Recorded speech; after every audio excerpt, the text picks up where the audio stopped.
여러분, 혹시 이런 상상 해보셨나요? AI가 단순한 챗봇을 넘어서 우리를 위해 직접 행동하는 거죠. 질문에 답만 하는 게 아니라 스스로 계획을 세우고 실행까지 하는 AI. 네, 바로 에이전트 AI의 시대가 오고 있습니다.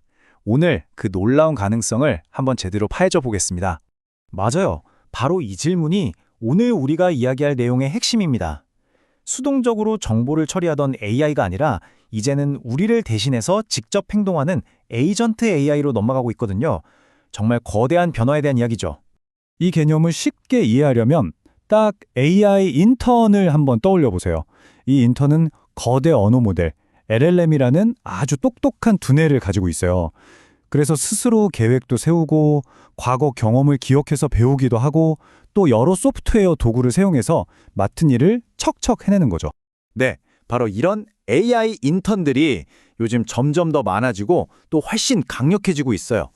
그럼 이 똑똑한 인턴은 대체 뭘로 이루어져 있을까요? 그 구성 요소를 한번 살펴보겠습니다. 모든 에이전트는 기본적으로 세 가지 핵심 요소를 가져요. 첫째, 계획 모듈. 복잡한 목표가 있으면 이걸 실행 가능한 작은 단계로 잘게 쪼개는 역할을 하고요. 둘째, 도구 사용 능력인데요. 이걸로 웹 검색이나 코딩 같은 실제 작업을 직접 할 수 있는 거죠. 마지막으로 메모리 모듈이 있어서 과거의 성공이나 실패 경험으로부터 배우고 다음번엔 더 나은 결정을 내리게 됩니다. 자, 그럼 이렇게 유능한 인턴을 더 뛰어나게 만들려면 어떻게 해야 할까요? 방법은 크게 두 가지입니다. 인턴 자체를 똑똑하게 교육시키거나 아니면 인턴 손에 더 좋은 도구를 쥐어주는 거죠. 결국 AI 에이전트를 더 좋게 만드는 길은 딱 두 갈래로 나뉘는 거예요. 에이전트, 그러니까 우리 인턴 자체를 더 똑똑하게 만들거나 아니면 그 인턴이 쓰는 도구를 업그레이드하거나. 자, 그럼 한번 자세히 들여다볼까요? 첫 번째 경로, 그러니까 우리 인턴을 직접 교육해서 더 똑똑하게 만드는 방법부터 시작해 보겠습니다. 첫 번째 훈련 방식은 직접적인 피드백을 이용하는 겁니다. 우리 인턴이 코드를 짜다가 오타를 냈다고 생각해 보세요. 그럼 바로 오류 메시지가 뜨잖아요. 이런 것처럼 도구를 쓰는 과정에서 성공했다, 실패했다, 신호를 바로바로 받아서 배우는 방식이에요. 고릴라라는 AI 모델이 딱 좋은 예시인데요. AI가 특정 기능을 실행하려고 코드, 그러니까 API 호출을 만들면 시스템이 그 코드 형식이 맞았는지 틀렸는지 즉시 확인해 주는 거예요. 이 통과 또는 실패라는 아주 명확한 피드백 덕분에 AI는 다음번엔 더 정확한 코드를 쓰게 되는 거죠. 두 번째 훈련 방식은 최종 결과물로 배우는 겁니다. 이번에는 인턴이 프로젝트 전체를 다 끝냈을 때 상사가 와서 최종 결과물만 딱 보고 훌륭해 또는 이 부분은 좀 아쉽네 하고 평가해 주는 것과 같아요. 과정 하나하나가 아니라 전체적인 성공 여부를 통해 배우는 거죠. 예를 들어 self-refine이라는 기술은요. AI가 스스로 결과물을 만들고 또 스스로 그걸 평가하면서 점점 더 좋게 개선해 나가는 방식이고요. 한편 텍스트 그레드는 이 부분은 좀 더 명확하게 설명해봐 같은 사람의 말, 즉 자연어 비평을 받아서 마치 인간 코치한테 배우는 것처럼 성능을 향상시키는 것. 자, 지금까지는 인턴을 직접 교육하는 방법을 알아봤습니다. 이제는 다른 길, 즉 인턴에게 더 좋은 장비를 쥐어주는 방법에 대해 알아볼 시간입니다. 첫 번째 방법은 에이전트와 상관없이 도구를 개선하는 겁니다. 이건 특정 인턴의 성과와는 관계없이 IT 부서에서 회사 전체의 업무 효율을 높이려고 새로운 소프트웨어를 쫙 배포하는 것과 같아요. 모든 에이전트가 다 혜택을 보는 방식이죠. 예를 들면 복잡한 단백질 구조를 순식간에 예측하는 알파폴드2나 사람 말을 엄청나게 정확하게 받아쓰는 위스퍼 같은 것들이요. 이런 초강력 도구들은 이미 완성형이라서 어떤 AI 에이전트든 그냥 가져다 쓰기만 하면 바로 전문가 수준의 능력을 발휘할 수 있게 되는 거예요. 두 번째는 에이전트를 봐가면서 도구를 맞춰주는 방식입니다.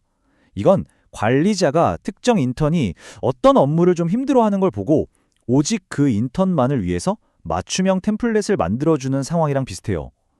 도구가 특정 에이전트의 필요에 맞춰서 진화하는 거죠. 여기서 아주 흥미로운 전략이 있어요. 메인 AI 에이전트는 그대로 놔두고요. 그를 돕는 전문 검색기 같은 보조 도구만 집중적으로 훈련시키는 거예요.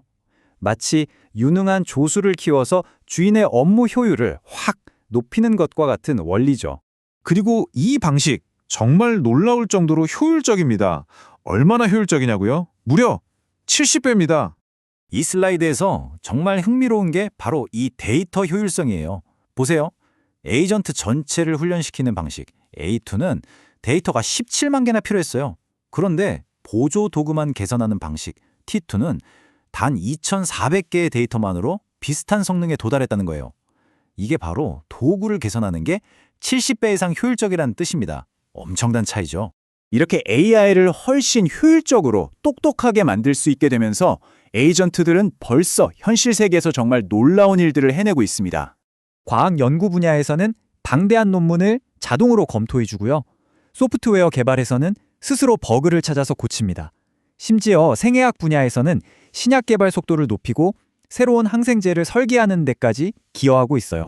이렇게 에이전트와 도구가 함께 배우고 성장하는 걸 공진화라고 하는데요.